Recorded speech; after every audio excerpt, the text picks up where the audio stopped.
For the treatment plan, the benefit is it's a roadmap or calendar of what treatment will occur, specifically what types of treatment. So in our case, the treatment plan, when they presented it to us, the doctors came in and sat down and went over the schedule. You want to know what kind of treatment your child is getting, and you want to know exactly anything that he's getting put in his body. The NCI has sponsored and develops treatment summaries for all the different types of cancers that occur in adults, as well as those that occur in pediatrics. And you can download these resources that contain up-to-date information. I think it's important to learn everything you can about the cancer that your child has, and more importantly about the treatment that your child is receiving for the cancer that they have. I think that it's important to get a good feel for the overall treatment plan, but I don't think that parents benefit from doing a lot of forward looking, like, okay, if this, then that, because the day-to-day is unknown, the week-to-week is unknown. I stopped looking for what ifs, what hows, and all kinds of the nitty-gritty, and stuck with what's happening to her, what is it doing for her, what are the side effects that it's causing. You still are in control. You can still say, all right, everybody stop for a minute, I want more of an explanation, or I want to talk to someone else, or, I'm going to make a decision for my child at this point. It was very important to me not to question so much the protocol that she was on, but to gain information about what was happening to her. Parents absolutely are a partner in this. They need to understand why you're doing something, why you're doing it in a specific way. We want them to ask questions. We would rather them ask questions and speak up and not be intimidated by the white coats and the doctors and the degrees. We want them to be present, and we want them to be part of their child's care. For every patient when they're newly diagnosed, my recommendation or advice to the family is, if a clinical trial didn't come up in the discussion, that the family should ask the doctor, is there a clinical trial available that my child could participate in? In the beginning, the biggest decision that we had to make was whether to go and study or not. I remember it was in a conference room with about 15 professionals, her father and I, and we were offered two different ways that we could treat her leukemia. One was the current standard of care, another one was a clinical trial. And they explained the clinical trial and explained how it was different than the standard of care, and we had to make that decision. We felt it was very, very important for us to do the study, to do the clinical trial, because the treatment for leukemia had advanced so much in the 20 years prior to Mackenzie being diagnosed. And if the moms and dads before us hadn't done those clinical trials, we wouldn't be being given the odds that we were given. She was given about a 90% chance of survival. And what they were trying to do which is very good, what they were trying to do was see if they could capture those other 10%. And so this clinical trial that we were offered was, they were trying to see if they could capture and increase 90 to 100. And we felt that it was our obligation, because it was other parents who had gotten us to that 90. Your child is not being experimented on. People hear clinical trial and they automatically think, oh, my child's going to be experimented on, they're going to be a guinea pig.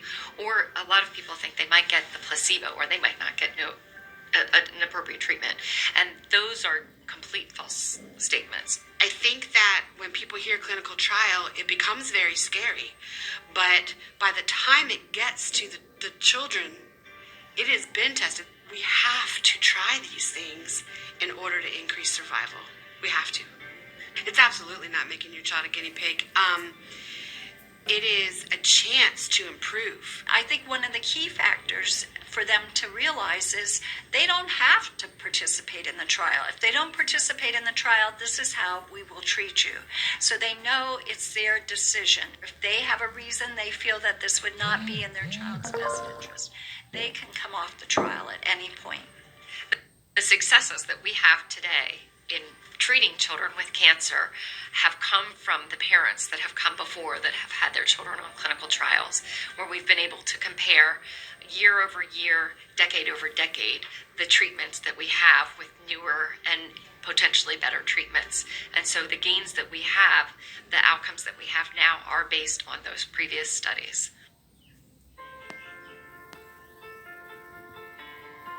It's very important for you to understand the medications. It's also very important for you to understand the side effects of those medications. So you have the list of drugs that the child will get. Well, it's very important that the parent has a list of all the toxicities to expect from those drugs, and when to expect that your child may not be feeling very well, when to expect your child may be sick. Adrian has had side effects in the past. You want to know exactly anything that he's getting put in his body. I think that's very important. Knowing some of those side effects in advance helped us prepare to go, okay, he's going to need something to counteract this type of side effect. And it's a tweaking process, and you have to be prepared for that as well. So, just because he was prescribed this nausea medication, one or two of them didn't work. So we had to try different nausea medications. So that's why it's so important that they're familiar with the toxicities from the therapy, when to expect those toxicities, and if they have any question about them, they need to call, because obviously the doctor or the nurse can't be with the patient 24/7. It's scary, I'll admit, looking those things up and seeing what things they can cause, and knowing it's necessary to put that into your child. But I think it's important to understand what these drugs do and how to counteract the side effects to make your child as comfortable as possible. That was our goal, was to just get him through this as comfortably as we could. I would definitely say to just pay attention to every little complaint that the child may say. I know there's going to be times where you're very tired and exhausted from trying to keep up with all the other stuff you got going on. But if they're saying, oh, my tummy hurts, don't brush it off as, oh, you probably ate something bad or something like that. Just to try and be in as tuned as possible to what they're telling you, because what they're telling you may be something very important. I think that the relationships that you establish with the people who are caring for your child, it shocked me. I giggle because it shocked me how dependent I became on them, how close I became to them, and how much I ended up loving some of them. These people see you at your very, very worst. They see you tired. They see you scared. They see you dirty. They see you at your very, very worst, and they love you because you're a human being. You see them at their worst, but you treat them like they're at their best. You don't take it personally. We know that people are overwhelmed. We know that they're sad. We know that they're mad, and we take it all, because we know that that's the way their reactions are going to be. We expect it. You're going to be seeing them every day. They know exactly step by step what treatment your son is going to get through the long haul. And the more you talk to them, I feel like you're going to get more of an insight of what's happening. Mackenzie relapsed, and Mackenzie has had the same team for 12 years. And so some of those people have helped me raise my daughter.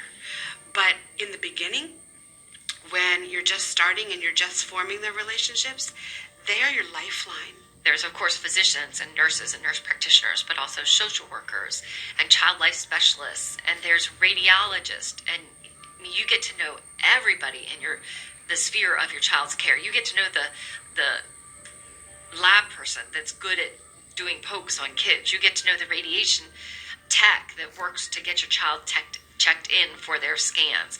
So it's a great big group of people that are focused on getting you and your child through this. Nowadays, the treatment for cancer, most of it is done in the outpatient setting. So a child may come to the clinic, get their chemo, and then they go home.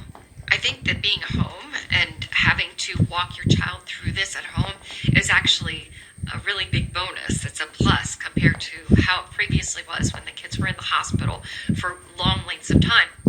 Most of the journey takes place at home.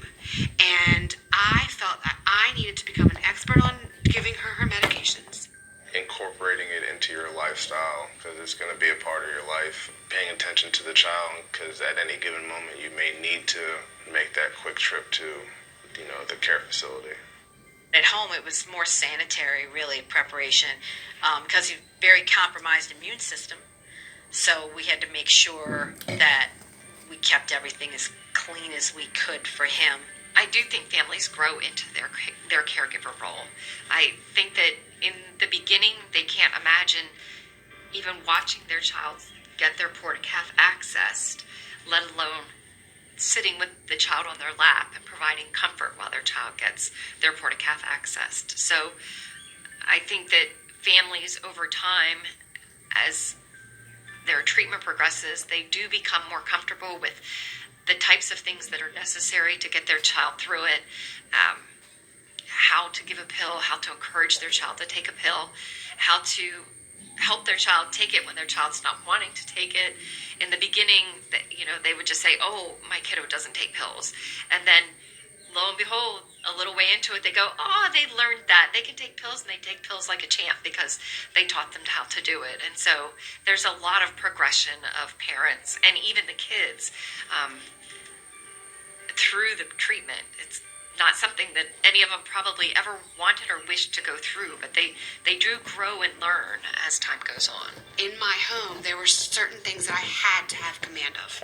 And so I made sure that I knew those things. Parents who thought they could never do certain things, like give their child a shot, give them a certain medication, they rise to the occasion. And they develop confidence once they do it.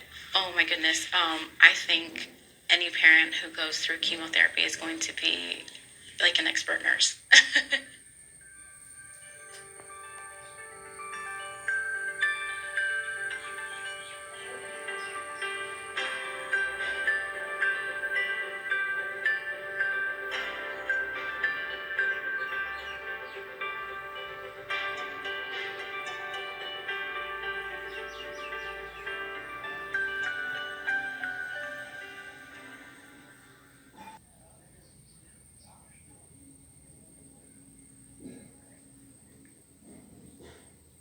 So that was a video on children's cancer.